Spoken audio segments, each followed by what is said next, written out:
सदर मजलिस बैरिस्टर असदुद्दीन ओवैसी की उत्तर प्रदेश में आमद के साथ ही वहां पर जहां सियासी हलकों में हलचल देखी जा रही है, मुकामी बीजेपी हुकूमत की भी तरफ से वहां पर चिरागपा अलामात जाहिर हो रही हैं।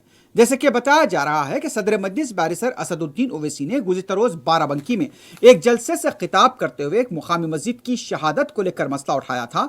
उसके साथ ही यूपी हुकूमत यहाँ पर हरकत में आ गई। पता चला है कि सदर मजलिस बैरिस्टर असदुद्दीन ओवैसी के खिलाफ FIR दर्ज की गई है। SP बाराबंकी यमुना प्रसाद के हवाले से बताया गया है कि 153A, 188, 169 और 170 सेक्शंस के तहत वहां पर मुकदमा दर्ज किया गया है सदर मजलिस बैरिस्टर असदुद्दीन ओवैसी के खिलाफ। बताया यह जा रहा है कि सदर मजलिस बैरिस्टर असदुद्दीन ओवैसी ने राम स्नेही घाट के पास एक मस्जिद को मुनद्दम किए जाने का मसला उठाया था और मस्जिद को शहीद करार दिया था। बस मस्जिद की शहादत का जिक्र करते ही वहां पर बीजेपी की हुकूमत चिरागपा हुई और फौरी सदर मजलिस बैरिस्टर असदुद्दीन ओवैसी के खिलाफ मुकदमा दर्ज कर लिया गया।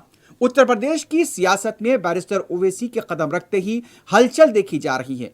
एक तरफ जहां जाफरानी तंजीमों में खलबली मची हुई है, तो दूसरी तरफ यहां पर नाम नहाज सेकुलर जमातें भी कोई ना कोई बहाना ढूंढ रही हैं। हालांकि हालिया जो जलसे हुए हैं, जिस तरह से फैजाबाद का जलसा हुआ है और उसके साथ साथ यहां पर सुल्तानपुर में जलसा हुआ और अब बाराबंकी में बैरिस्टर ओवैसी के जो जलसे हुए, उन जलसों को देखकर वहां पर एक सियासी खलबली मची हुई है और लोग वहां पर परेशान हैं। जिस तरह से बिलखुसूस जो नाम नहाज सेकुलर जमातों के कायदीन हैं और हुक्मरान जमात के कायदीन कारकुनों के अंदर और दूसरी जाफरानी तंजीमों में एक खलबली मची हुई है। अवाम बड़ी तादाद में जलसों में शरीक हो रहे हैं। जलसे गाह बार बार फलक शिगाफ नारों से गूंज रहा है। इसी को देखते हुए यहां पर यह हलचल पाई जाती है और सदर मजलिस बैरिस्टर असदुद्दीन ओवैसी के जलसों में अवाम का जोश व खरोश देखकर अब वहां की सियासत वहां पर एक हलचल हो गया है, एक जलजला सा देखा जा रहा है। और यही वजह नजर आई कि कल मस्जिद की शहादत का जिक्र करते ही बैरिस्टर ओवैसी के खिलाफ